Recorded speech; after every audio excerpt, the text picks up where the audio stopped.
आज की इस प्रेस में माननीय हमारे प्रदेश के अध्यक्ष सम्माननीय मदन राठौड़ जी, कैबिनेट में मेरे साथी उप मुख्यमंत्री प्रेमचंद बैरवा जी, हमारे मीडिया के संयोजक भाई वशिष्ठ जी, पिंकेश जी, सभी मेरे पत्रकार भाई और बहनों,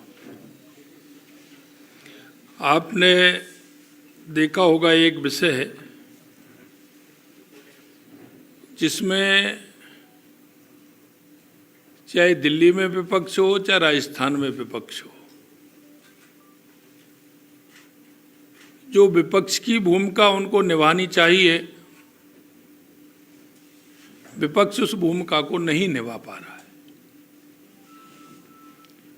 और उन्होंने आज आपने देखो अगर जिस मुद्दे को लेकर के वो चल रहे हैं, यह मुद्दा तो आपको आजादी के बाद ही लेना चाहिए था, लेकिन आपने देखा होगा हमारे देश के पहले कानून मंत्री और जिन्होंने इस देश में संविधान निर्माण करके उस अंतिम पंक्ति में बैठे व्यक्ति को कैसे आगे लाया जा सकता है, उसके लिए उन्होंने काम किया। हम बाबा साहब भीमराव अंबेडकर जी, डॉक्टर श्यामा प्रसाद मुखर्जी जी और पंडित दीनदयाल उपाध्याय जी के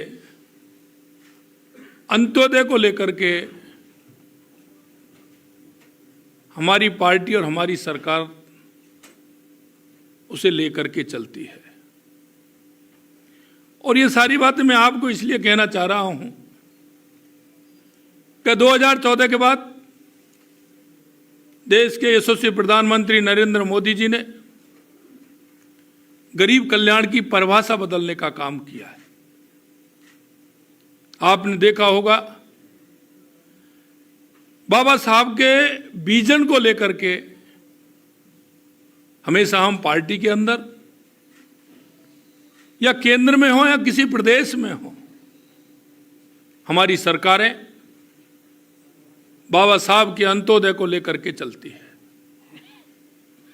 मैं कहना चाहता हूं कि आज कांग्रेस जिस तरह का ढोंग कर रही है, मैं कहना चाहता हूं कि कांग्रेस ने बाबा साहब को कितना अपमानित किया, उनका मजाक उड़ाया। उन्होंने कानून मंत्री पद से इस्तीफा दिया, इस्तीफा दिया नहीं, इस्तीफा लिया गया था।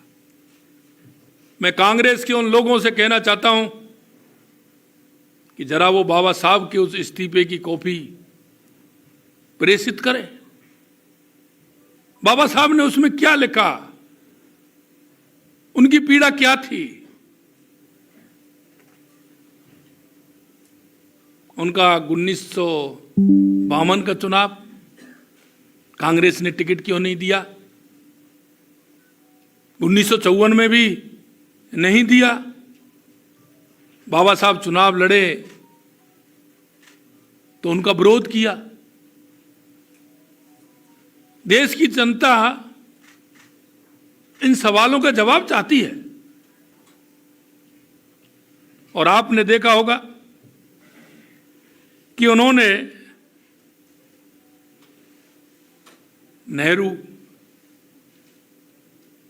इंदिरा, संजय गांधी, राजीव गांधी के इस देश के अंदर कितने स्मारक, कितने उनके नाम से योजनाएं, जिन्होंने इस देश को संविधान दिया, इस देश के उत्थान की बात की, आपने उनको क्या दिया, ये जरा अपने गलेबान में झांक करके देखिए। मैं आपके माध्यम से कहना चाहता हूं, मंत्री पद से जो बाबा साहब ने इस्तीफा देने को मजबूर किया, इस्तीफे के बाद सदन में बोलने तक नहीं दिया, क्योंकि सदन सबका है, लेकिन बाबा साहब को बोलने नहीं दिया। मैं कहना चाहता हूं कि उनका जो इस्तीफा था उसको जरा बताएं। बाबा साहब अम्बेडकरी कैबिनेट में ना रहने की खुशी भी जाहिर की थी, जरा वो पत्र तो लोगों को दिखाएं जो नेहरू जी ने एडविना माउंटबेटन को पत्र लिख करके कहा था। भाई ऐसी कौन सी खुशी आपको हुई जो आपने खुशी का इजहार किया? जैसा मैंने कहा 1952 1954 में उपचुनाव में हराया,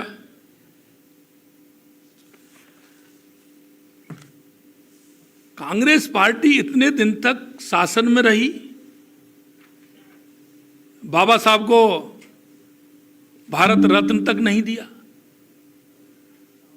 जरा उसका भी खुलासा करें। अगर भारत रत्न दिया तो हमारे पूर्व प्रधानमंत्री अटल बिहारी वाजपेयी जी सरकार में शामिल थे और माननीय अटल बिहारी वाजपेयी जी ने बाबा साहब को भारत रत्न दिलाने का काम किया।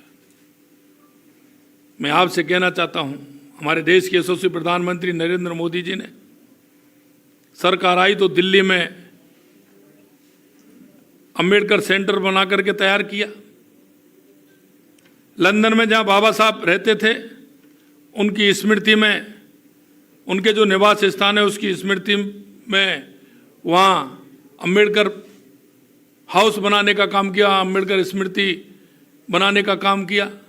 और मुझे सौभाग्य मिला कि मैं अब की बार जब लंदन गया तो बाबा साहब के उस स्मृति पर जाने का मौका मिला और मैंने वहां श्रद्धांजलि अर्पित की।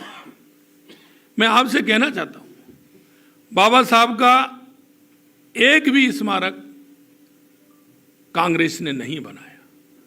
पंच तीर्थों का निर्माण देश के यशस्वी प्रधानमंत्री नरेंद्र मोदी जी ने किया, जबकि पूरे देश भर में, जैसा मैंने आपको बताया, नेहरू, इंदिरा गांधी, संजय गांधी, राजीव गांधी के नाम से सैकड़ों स्मारक, अस्पताल, सड़कों के नाम रख दिए गए। आज वो किस तरह से ढिंढोरा पीट रहे हैं। भाई आपको देश की जनता ने नकार दिया, आप देश की जनता के साथ आपने कितना धोखा किया। कांग्रेस ने हमेशा झूठ और लूट का सहारा लिया। कांग्रेस ने हमेशा जाति धर्म की राजनीति की। कांग्रेस ने हमेशा भ्रष्टाचार की राजनीति की। मैं कहना चाहता हूं, आपने देखा होगा संसद के अंदर किस तरह से राहुल गांधी ने धक्का मुक्की कर सांसदों को गिरा दिया। मान सकते हैं आप युवा हैं,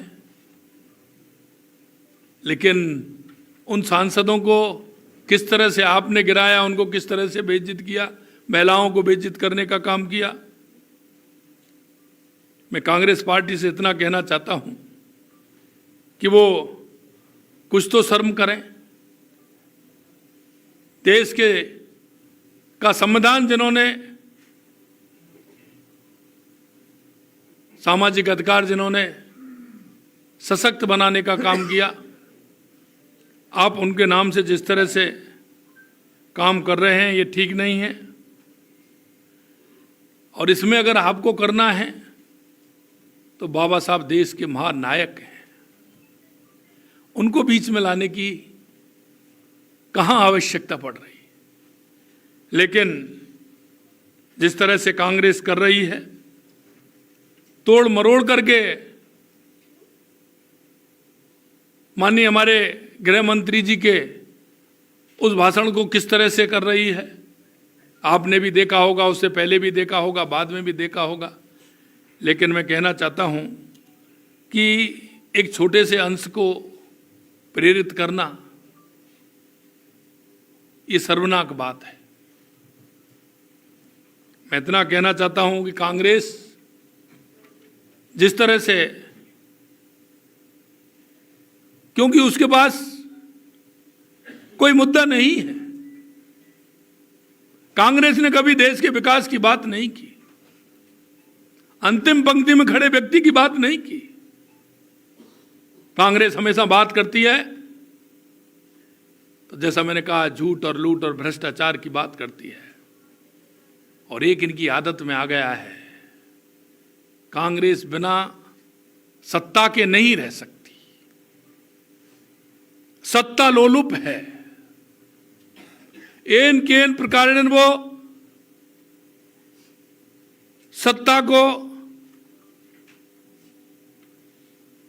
काबिज भी रहना चाहती है और सत्ता के बिना नहीं रह सकती। उसका अंदर का बड़ा दर्द है, क्योंकि उन्होंने जिस तरह से सत्ता का दुरुपयोग किया है, देश की जनता ने उसका जवाब उनको दिया है। और मैं कहना चाहता हूं, देश की जनता ये सारा कुछ देख रही है। आने वाले समय में जनता इसका भी जवाब देगी। मैं आपके माध्यम से यही कहना चाहता हूं कि बाबा साहब भीमराव अम्बेडकर जी जैसे महापुरुष को इस तरह से आप जो राजनीतिक के उसमें ला रहे हैं, ये ठीक नहीं है। बाबा साहब हमारे सर्वोच्च हैं, वो हमारे नायक हैं, कहूँ तो महानायक हैं। बाबा साहब ने इस राष्ट्र को दिशा देने का काम किया है।